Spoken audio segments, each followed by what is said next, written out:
औरत चाहे मर जाए लेकिन ये एक चीज मरते दम तक कभी नहीं देती है। नमस्कार प्रिय दर्शकों, स्वागत है आप सभी दर्शक भाइयों का फिर से हमारे YouTube चैनल दर्पण ज्ञान गंगा में। मान्यवर, आज की कहानी भी आपके लिए इस वीडियो में बहुत कुछ सिखाने वाली है, जिसमें आज हम चर्चा करेंगे कि इस संसार में औरत वह कौन सी चीज है जो मरते दम तक भी अपने पति को कभी नहीं देती है। वो हम आपको इस वीडियो में आज बताएंगे कि ऐसी चीज कौन सी है जो स्त्री मर सकती है लेकिन अपने पति को कभी नहीं दे सकती है। आइए इस विषय को लेकर के इस वीडियो में हम चर्चा करने के लिए जा रहे हैं। बस आपसे निवेदन है कि आप हमारी वीडियो की समाप्ति होने तक चैनल पर हमारे साथ जुड़े रहें और इस वीडियो को शुरू से अंत तक जरूर देखें, ताकि आपके लिए इस तरह की जानकारी प्राप्त हो पाए। तो चलिए दर्शक भाइयों, आरंभ करते हैं ये कहानी। मान्यवर, आज की कहानी बहुत ही रोचक और रहस्यमयी है, अर्थात ज्ञानवर्धक भी है। आज की कहानी से आपको बहुत कुछ जानने को मिलेगा। इस कहानी से आपको यह पता चल जाएगा कि स्त्री कौन सी चीज अपने पति को कभी नहीं देती है, चाहे कुछ भी हो जाए, और कौन सा काम वह पति से पहले करना चाहती है। मान्यवर, वैसे देखा जाए तो विवाह होने के बाद एक स्त्री पूर्ण रूप से पति को समर्पित हो जाती है। विवाहित स्त्री का अपने पति की हर वस्तु पर पूर्ण अधिकार होता है और पुरुष का भी अपनी पत्नी की हर चीज पर अधिकार होता है। स्वेच्छा से एक महिला अपने पति को खुश रखने के लिए हर चीज उसे सौंप देती है, जिसमें पति की खुशी होती है। लेकिन मित्रों, ऐसी क्या चीज है जो स्त्री मरते दम तक अपने पति को कदापि नहीं देती है? ऐसा कौन सा काम है जो स्त्री अपने पति से पहले करना चाहती है? मान्यवर, ये दो बातें सुनने के बाद थोड़ा अजीब जरूर आपके लिए लगा होगा, लेकिन ये सवाल हमारे हिंदू धर्म और हमारी रीत रिवाज के बिल्कुल भिन्न नहीं है। अधिकांश लोगों को इनका उत्तर भी मालूम होगा कि वे कौन सी चीजें हैं जो पुरुष जीते जी अपनी पत्नी को तो दे सकता है, पर स्त्री जीते जी अपने पति को नहीं दे सकती है। यदि आपके मन में भी ऐसे प्रश्न के उत्तर जानने की जिज्ञासा है तो कृपया बने रहिए हमारी वीडियो की समाप्ति होने तक हमारे साथ चैनल पर। आज आपको इस कहानी के माध्यम से पता चल ही जाएगा कि ऐसी क्या चीज है। मान्यवर, चलिए कहानी शुरू करते हैं। तो मित्रों, बहुत समय पहले की बात है। एक बार मां पार्वती और भगवान शिव कैलाश पर्वत पर बैठे हुए थे। आप जानते हैं कि माता पार्वती भगवान शिव से जिज्ञासावश कुछ ना कुछ पूछती ही रहती हैं, और भगवान भोलेनाथ माता पार्वती जी की जिज्ञासा शांत करने के लिए उन्हें कथा सुनाते ही रहते हैं। तो एक बार कैलाश पर्वत पर उनके बीच में वार्तालाप हो ही रहा था। माता पार्वती ने सोचा कि आज भोलेनाथ परम प्रसन्न दिखाई दे रहे हैं, तो क्यों ना आज भोलेनाथ से कुछ ज्ञान की चर्चा कर ली जाए, कुछ ज्ञान सीख लिया जाए। यही सोचकर दोस्तों, माता पार्वती ने भोलेनाथ से कहा कि हे प्रभु, आपकी आज्ञा हो तो आपसे कुछ पूछना चाहती हूं। मान्यवर, तब देवों के देव महादेव बोले, कहो देवी, आप मुझसे क्या जानना चाहती हो? भोलेनाथ की आज्ञा मिलते ही मां पार्वती भोलेनाथ से प्रश्न पूछने लगी, और भोलेनाथ बड़े ही सुंदर ढंग से मां पार्वती के प्रश्नों के उत्तर देते हैं। दोस्तों, प्रश्न उत्तर का यह क्रम चल ही रहा था। तभी मां पार्वती ने भोलेनाथ से कहा कि हे दीनों के दयाला, आपने मेरे सभी सवालों के जवाब तो दे दिए हैं, लेकिन मेरे दो प्रश्न और शेष बचे हैं। भोलेनाथ कहते हैं, देवी, आप अपने प्रश्न जो दो शेष बचे हैं वो भी पूछिए, मैं उनके भी उत्तर देकर तुम्हारी शंका का समाधान करूंगा। भोलेनाथ का इशारा मिलते ही माता पार्वती ने एक प्रश्न पूछा जो बड़ा ही रहस्यपूर्ण था। माता पार्वती ने कहा कि हे देवादिदेव, मुझे यह बताइए कि एक स्त्री और पुरुष का रिश्ता प्रेम, विश्वास, त्याग और समर्पण से बनता है। यदि इनमें किसी चीज का अभाव रहता है तो रिश्ते की नींव कमजोर पड़ जाती है। कई बार तो इनके अभाव के चलते रिश्ता टूट भी जाते हैं। कहते हैं पति पत्नी के रिश्ते में कपट के लिए कोई स्थान नहीं होता है। अगर किसी स्त्री पुरुष के बीच में लेस मात्र भी कपट आ जाता है तो रिश्ता टूटने की कागार पर पहुंच ही जाता है। और जहां प्रेम होता है, विश्वास होता है, वही गृहस्थ जीवन खुशहाल होता है। और जहां झूठ और कपट का अंश होता है, वह गृहस्थ जीवन कलह और कलेश से भर जाता है। वहां पति और पत्नी के रिश्ते में कोई मजबूती नहीं रहती। इसलिए ये दो सवालों के जवाब आपसे जानना चाहती हूं। वो कौन सी चीज है जो स्त्री अपने पति को मरते दम तक नहीं देती है, और वह कौन सा काम है जिसे प्रत्येक स्त्री अपने पति से पहले करना चाहती है, जबकि हर काम स्त्री अपने पति को ही आगे करके करती है।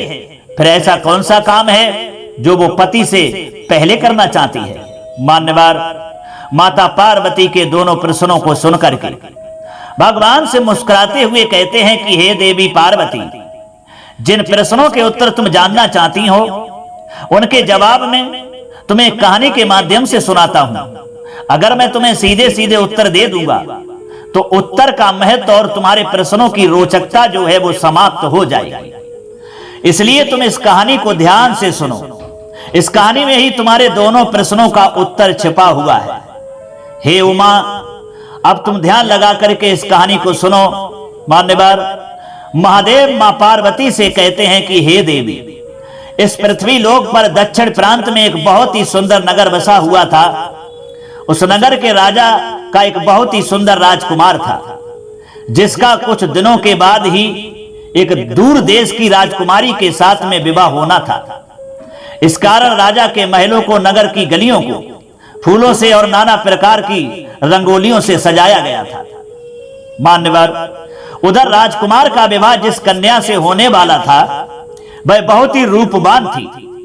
देखने में इतनी सुंदर थी, ऐसा लगता था कि स्वर्ग से अप्सरा उतर करके आई। जो भी उसकी तरफ देखता था तो उसकी आंखें फटी की फटी रह जाती थीं। उसे बेहोशी सी आने लगती थी, वह गिर जाता था क्योंकि इतनी सुंदर थी। मान्यवर, राजकुमार अपनी कक्ष में पड़ा हुआ राजकुमारी के बारे में सोचता रहता था। एक दिन सोचते सोचते अचानक से उसके मन में राजकुमारी से मिलने की इच्छा जागृत हो गई। वह उसी क्षण राजकुमारी के पास जाना चाहता था। उसने एक योजना बनाई, सबसे छुपते छुपाते महल से निकल गया और अस्तबल में पहुंच गया। अस्तबल से एक घोड़ा लिया और घोड़े पर सवार होकर राजकुमारी से मिलने के लिए चल दिया। चलते चलते जब वह एक जंगल के रास्ते से गुजरा तो वहां उसे बहुत जोर की प्यास लगने लगी। अब तो राजकुमार पानी की तलाश में इधर उधर भटकने लगा। कहीं कोई जलाशय मिल जाए, कहीं कोई तालाब दिखाई दे जाए, लेकिन मित्रों ऐसा कुछ जलाशय तालाब दिखाई नहीं दे रहा था। यदि उसके लिए कोई नदी नजर आती, वह नदी के पास में जाता, लेकिन वहां उसके लिए पानी नजर नहीं आता, क्योंकि वह नदी भी सूखी उसके लिए दिखाई देती थी। इस प्रकार प्यास से व्याकुल होकर के राजकुमार एक झोपड़ी के पास में पहुंच गया। वही पास में ही उसके लिए एक कुआं दिखाई दिया। कुआं को देख करके वह बहुत ही खुश हुआ। कुछ उम्मीद जागी। उसने सोचा शायद इस कुएं में पानी होगा। राजकुमार ने कुएं में झांक करके देखा तो सचमुच कुएं में पानी भरा हुआ था। पानी को देखकर उसकी प्यास और तेज हो गई। अब तो उसने बिना देर किए हुए कुएं से जल निकाल लिया और पानी पीने लगा। जब उसने पेट भर के जल पी लिया, तभी क्या देखता है मान्यवर कि उस झोपड़ी से एक बुढ़िया निकल करके बाहर आती है। वह बुढ़िया उस राजकुमार को देख करके कहने लगी, अरे मुसाफिर, कहीं तुमने इस कुएं का जल तो नहीं पी लिया है? तब मुसाफिर कहने लगा, हाँ माता, मैंने इस कुएं का जल पी लिया है। मुझे बहुत तेज से प्यास लगी थी। मैं प्यास की वजह बेचैन था, मेरा दम घुट रहा था, इसलिए मैंने पानी पी लिया। बुढ़िया ने कहा, यदि तुमने इस कुएं का जल पिया है तब तो तुमने बहुत बड़ी भूल कर दी है। राजकुमार पूछने लगा, हे माता, मैंने कौन सी भूल की है? अरे मैंने तो पानी पिया है, क्योंकि कुआं जो होता है उसमें जल होता है, वो तो पानी पीने के लिए ही होता है। मैंने इसमें कौन सा बुरा काम किया है? मैंने कौन सी बड़ी भूल कर दी है? कौन सा मुझसे अपराध हो गया है माता? मुझे बताने की कृपा करें। मान्यवर, तब वह बुढ़िया बताती है कि बेटा, तुम नहीं जानते, ये कुआं एक ऋषि के द्वारा श्रापित है। इसके जल के लिए श्राप लगा हुआ है। राजकुमार ने पूछा, कैसा श्रापित है? तब बुढ़िया ने बताया, इस कुएं का जल पीने वाला मनुष्य जो है वो नरभक्षी बन जाता है आज से तुम भी हर रोज रात होते ही नरभक्षी बन जाओगे। उस समय तुम्हारे पास जो भी मनुष्य आएगा तुम उसका भक्षण कर लोगे, उसे मार के खा जाओगे। उस समय तुम ये नहीं सोचोगे, तुम भूल जाओगे कि ये मेरी माता है, ये मेरे पिता हैं, ये मेरी पत्नी है, ये मेरे भाई हैं, ये मेरी बहन है। उस समय तुम्हारे नेकर दिखाई देने वाला मनुष्य या पशु सिर्फ तुम्हारा भोजन होगा। मान्यवर उस बुढ़िया के मुख से श्राप की बात सुनकर के अब तो राजकुमार बहुत दुखी होने लगा। कहने लगा कि मां, अब तो मैंने इस कुएं का जल पीकर घोर अनर्थ कर डाला है। ऐसे तो मैं न जाने कितने मनुष्यों को हर रोज अपना आहार बनाऊंगा, जिसमें मेरे अपने भी शामिल हो सकते हैं। दोस्तों, राजकुमार विनती करके बोला कि हे माई, अब हमारी सहायता कीजिए, मदद कीजिए। आप बताइए क्या इस श्राप से मुक्त होने का कोई उपाय नहीं है? यदि नहीं है तो मैं अपने आप को ही खत्म कर लूंगा, जिससे मैं किसी दूसरे को मारकर अपना भोजन ना बना पाऊं। मान्यवर राजकुमार के ये वचन सुनकर के तब वह बूढ़ी माता कहती है कि पुत्र, इस श्राप से मुक्त तो हो सकते हो, लेकिन इस उपाय को करने में कठिनाई बहुत होगी। राजकुमार बोला, मां, यदि आपको इस श्राप से मुक्ति का उपाय पता है तो कृपया मुझे बता दीजिए। चाहे कितना भी कठिन हो, चाहे कितनी भी परिस्थितियां, कितना भी सामना कष्टों का करना पड़े, चाहे मुझे चट्टानों से टकराना पड़े, मैं उसे जरूर करूंगा। मेरे मार्ग में चाहे कितनी भी अड़चन आ जाए, लेकिन मैं मां पीछे नहीं हटूंगा। कृपया करके आप मुझे वो उपाय जरूर बताइए, हे मान्यवर। तब बुढ़िया कहती है कि बेटा, यहां से कुछ मील की दूरी पर एक ऊंचा सा पहाड़ है और उस पहाड़ पर सीधी चढ़ाई है।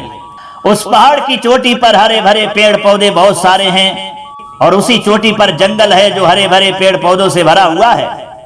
उसी जंगल के बीचों बीच में एक कायाकल्प नाम की बूटी है। वह बूटी अपना रंग रूप बदलती रहती है। यदि तुम किसी तरह से उस बूटी तक पहुंच जाओ और उस बूटी का रस निकाल करके उसका सेवन कर लो तो इस कुएं के जल का प्रभाव जो है, इसका श्राप जो है वो समाप्त हो जाएगा और तुम इस भयंकर श्राप से मुक्त हो सकते हो। लेकिन बेटा, जाने से पहले मेरी एक बात को ध्यान से सुन लो। सूर्य अस्त होने से पहले तुम किसी एकांत स्थान पर जाकर के छुप जाना। यदि आप कहीं मनुष्यों की बस्ती में ठहर गए तो न जाने कितने निर्दोष मनुष्य तुम्हारा आहार बन जाएंगे। मान्यवर राजकुमार ने कहा, ठीक है माता, मैं इस बात को भली भांति याद रखूंगा। इतना कहकर के राजकुमार उस बूढ़ी मां से विदा लेता है और उस कायाकल्प औषधि को ढूंढने के लिए चल देता है। इधर तो भगवान शिव मां पार्वती को यह कहानी सुना रहे थे। इतनी कहानी सुनने के बाद में मां पार्वती भोलेनाथ से कहती हैं कि प्रभु, मेरी तो कुछ समझ में नहीं आ रहा है कि आप मेरे प्रश्नों का उत्तर किस प्रकार देना चाहते हैं। भगवान शिव कहते हैं कि देवी पार्वती, धैर्य रखिए, आपको आपके प्रश्नों का जवाब इसी कहानी से मिलने वाला है। बस आप कहानी को ध्यान से सुनते जाइए। मान्यवर भोलेनाथ आगे कहानी बढ़ाते हुए कहते हैं कि हे देवी, राजकुमार बूढ़ी माता से विदा लेने के बाद में अपनी मंजिल की तलाश में आगे बढ़ देता है। राजकुमार बड़ा चिंतित होता हुआ उस पर्वत की ओर बढ़ता जा रहा था जहां वह कायाकल्प वाली औषधि थी। औषधि वाला पर्वत वहां से काफी दूर था। चलते चलते राजकुमार को दोपहर से शाम हो गई। इधर सूर्य अस्त भी होने वाला ही था। तब राजकुमार को याद आया कि मैं शाम होते ही नरभक्षी बन जाऊंगा और जब नरभक्षी बन जाऊंगा तो हम दूसरे को मार के खा जाऊंगा और मैं नहीं चाहता हूं कि मेरी वजह से निर्दोष लोगों की मौत हो जाए। राजकुमार ने सोचा कि अब आगे का रास्ता मैं सुबह सूर्य निकलने के बाद में तय करूंगा। पहले मैं किसी निर्जन स्थान पर जाकर रात गुजार लेता हूं। यदि मैं नरभक्षी बन गया तो मेरे द्वारा निर्दोष लोगों की पता नहीं जिन्हें कितनी जानें चली जाएंगी। दोस्तों, राजकुमार अब राजकुमारी से मिलने का विचार तो त्याग ही चुका था, क्योंकि वह जानता था कि इस दिशा में राजकुमारी से मिलना भी उसके लिए हितकर नहीं है, खतरे से खाली नहीं है। वह राजकुमार गांव और नगरों को बचाता हुआ जंगल की ओर चल देता है जहां किसी मनुष्य के आने जाने का मार्ग नहीं था। उसने अपने आप को एक पर्वत की गुफा में बंद कर लिया। इधर काफी रात हो गई थी। वह राजकुमार नरभक्षी के रूप में परिवर्तित होने ही वाला था। इधर मान्यवर राजकुमार ने जिस गुफा में अपने आप को छुपाया था उसी गुफा में एक बड़ा ही खूंखार भेड़िया रहता था। वह भेड़िया आए दिन लोगों की जान ले लेता था। चारों तरफ लोगों के मन में उस भेड़ियों को देखकर दहशत बनी हुई थी। इधर क्या हुआ, जब वो राजकुमार गुफा के अंदर पहुंचा तो उसे खूंखार भेड़िया गुफा के अंदर बैठा मिला। उस भेड़िए को राजकुमार ने देखा तो वह बहुत ही खुश हो गया। सोचने लगा, आज तो शिकार हमारे घर पर खुद ही चल करके आ गया है, अब मैं इसे मार करके खाऊंगा। दोस्तों, भेड़िया गुर्राता हुआ उस राजकुमार की ओर झपटता है। वह उसे खाने ही वाला था कि इतने में राजकुमार पर उस श्राप का असर होने लगा। पल भर में ही राजकुमार मनुष्य से नरभक्षी पिशाच के रूप में बदल गया। भेड़िया ने देखा कि यह तो कोई मुझसे भी अधिक खूंखार जानवर है, तो वह एकदम से डर गया और अपने आप को छुपाने के लिए दूसरी जगह ढूंढने लगा। नरभक्षी राजकुमार भी भेड़िए को देखकर उसके ऊपर टूट पड़ा और थोड़े ही देर में वो भेड़िए को मार करके खा जाता है। मान्यवर, इस प्रकार राजकुमार ने नरभक्षी के रूप में रात उस गुफा में बिताई और सुबह होते ही वह अपने रूप में आ गया। सुबह हुई तो राजकुमार गुफा से निकलकर आगे की राह तय करने लगा। तभी कुछ गांव के लोगों ने देखा कि यह नवयुवक तो उस दिशा से आ रहा है जिधर वो आदमखोर भेड़िया रहता है। लोगों को उसे जीवित देखकर बड़ा आश्चर्य हुआ। सब लोग उसके पास में आए और उससे पूछने लगे, अरे भैया, तुम कौन हो और इधर कहां से आ रहे हो? इधर तो एक बहुत ही खूंखार भेड़िया रहता है, क्या उसने तुम्हें हानि नहीं पहुंचाई? तुम उससे जीवित बच कैसे गए, जो लोगों को मार करके खा जाता है? तुम भला जीवित कैसे बचे? मान्यवर, तब राजकुमार ने बताया, अरे भाइयों, मुझे किस बात का भय लगता? जिस भेड़िए की आप बात कर रहे हो ना, वह तो उस गुफा के द्वार पर मरा पड़ा हुआ है, मैंने उसे मार डाला है। राजकुमार की बात सुनकर के मित्रों, गांव वालों को बड़ा ही आश्चर्य हुआ। वे सब इस बात की पड़ताल करने के लिए गुफा के पास में जाते हैं और देखते हैं कि सचमुच वो भेड़िया जो था मरा हुआ पड़ा था। ये देखकर लोगों के मन में भेड़िया को लेकर के जो दहशत थी वह खत्म हो गई और पूरे राज्य में इस बात की चर्चा होने लगी। खबर फैल गई कि एक सामान्य आदमी ने उस भेड़िए को मार डाला है।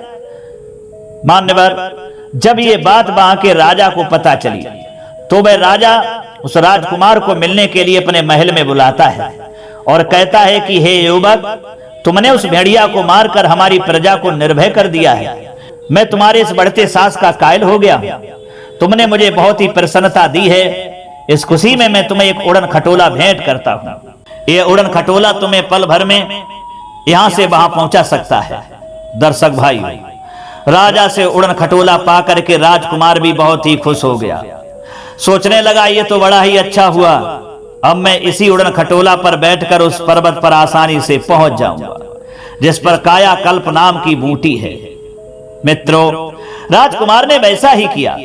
वह उस जादुई उड़न खटोले पर सवार होता है और उस पर्वत पर जाकर के पहुंच गया जहां कायाकल्प नाम की बूटी थी।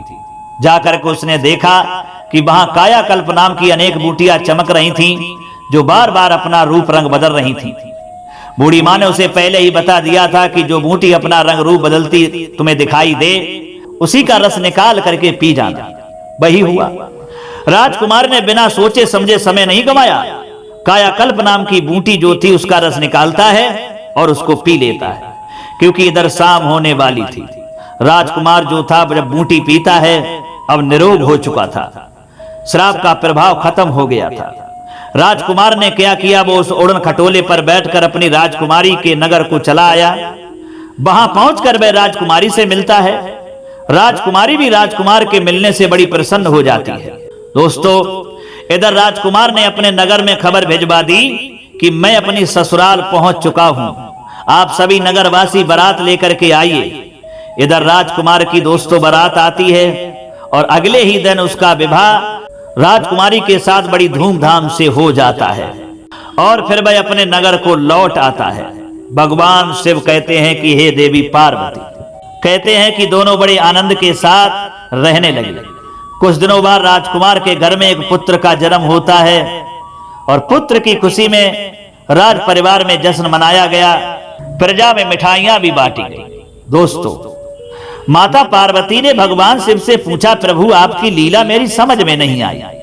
एक प्रश्न का उत्तर बताने के लिए आपने मुझे एक राजकुमार की पूरी कहानी सुना दी, लेकिन उत्तर अभी तक मेरे लिए समझ में नहीं आया।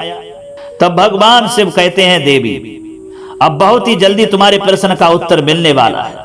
सुनिए देवी, फिर क्या हुआ। एक दिन उस राजकुमार के राज्य पर शत्रु देश ने चढ़ाई कर दी। राजकुमार अपने दुश्मनों से लड़ने के लिए युद्ध में जाता है। उड़न खटोले की सहायता से उसने दुश्मन सेना के छक्के छुड़ा दिए। दुश्मन सेना को उसने खदेड़ दिया, पर युद्ध में तीर लग जाने से उसकी भी जान चली गई। जब राजकुमार की मृत्यु हो जाती है तो सब लोग उसे अर्थी पर रखकर ले जाने लगते हैं। उसकी पत्नी वहीं खड़ी होकर रोती बिलखती दाढ़े मार मार कर रो रही थी। राजकुमार के सभी परिवारीजन उसे कंधा दे रहे थे और उसे शमशान की ओर ले जा रहे थे। पूरा नगर शोकाकुल में डूबा हुआ था। याद रखिए मान्यवर, भगवान शिव ने तब माता पार्वती को बताया कि देवी, ये वही चीज है जो स्त्री अपने पति को नहीं दे सकती और पति तो स्त्री को दे सकता है। समझ में आया या नहीं आया? अगर नहीं आया है तो सुनिए, हमारे धर्म की यही परंपरा है कि पति के मरने के बाद स्त्री उसे कंधा नहीं दे सकती और ना उसे शमशान में साथ ले जाया जा सकता है। ये तुम्हारे पहले प्रश्न का उत्तर हुआ। तुम्हारा पहला प्रश्न था ना कि स्त्री मरते दम तक पति को कौन सी चीज नहीं देती है, तो कंधा नहीं देती है। और तुम्हारा दूसरा प्रश्न था कि स्त्री कौन सा काम पति से पहले करना चाहती है, तो इसका उत्तर है, हे देवी पार्वती, कि सुहागिन स्त्री यही कामना करती है कि उसकी मृत्यु उसके पति से पहले हो जाए, जिससे उसका पति उसे कंधा दे सके, उसे मुखा अग्नि दे सके और उसका तरण हो सके। वैसे भी पति के मरने के बाद स्त्री का जीवन शून्य हो जाता है। पति के बिना उसका जीवन नहीं रहता। याद रखिए, पति के बिना स्त्री की कोई भी गति नहीं होती है। एक पुरुष के बिना स्त्री का जीवन बड़ा ही कष्टकारी होता है। भगवान शिव ने कहा कि देवी पार्वती, वह नारियां बड़ी भाग्यशाली होती हैं जिन्हें पति से पहले मृत्यु प्राप्त हो जाती है और पति के हाथों उनका अंतिम संस्कार होने का सौभाग्य प्राप्त होता है।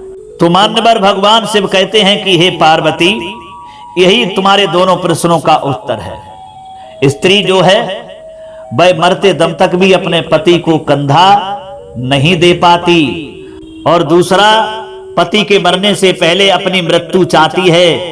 यही काम पति से पहले करना चाहती है स्त्री। इस तरह से तुम्हारे दोनों प्रश्नों का उत्तर तुम्हें समझ में आ गया होगा।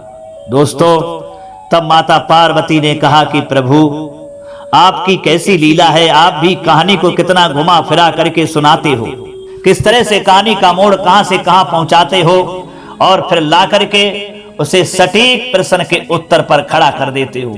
जिस तरह से हमारे प्रश्न का जवाब आपने सही तरीका से दे दिया। दोस्तों, माता पार्वती जो है अपने प्रश्न का उत्तर जान करके बहुत ही खुश हो जाती है। तो मान्यवर, यही थी जानकारी, यही था रहस्य दोनों प्रश्नों का, जो हमने इस कहानी के माध्यम से आपको समझाने का प्रयास किया है।